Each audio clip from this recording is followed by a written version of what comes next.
তোমরা এখন দেখতে পাচ্ছ আমরা এখন দাঁড়িয়ে আছি সঙ্গম ত্রিবেণী সঙ্গম ঘাট। ও পারটা হলো তোমার যমুনা, মিডিল থেকে গেছে তোমার সরস্বতী, আর এই দিকটা হলো তোমার গঙ্গা। তিনটে একসাথে মিক্সড হওয়ার পর এইটা হয়েছে ত্রিবেণী সঙ্গম।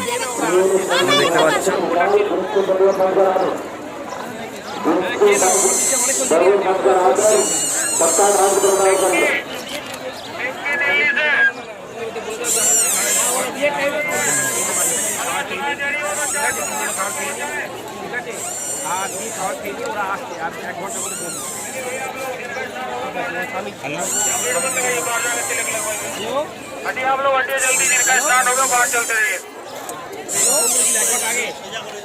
দেখতে পেলে সবাই ত্রিবেণী সঙ্গম। এটা ত্রিবেণী সঙ্গম ঘাট।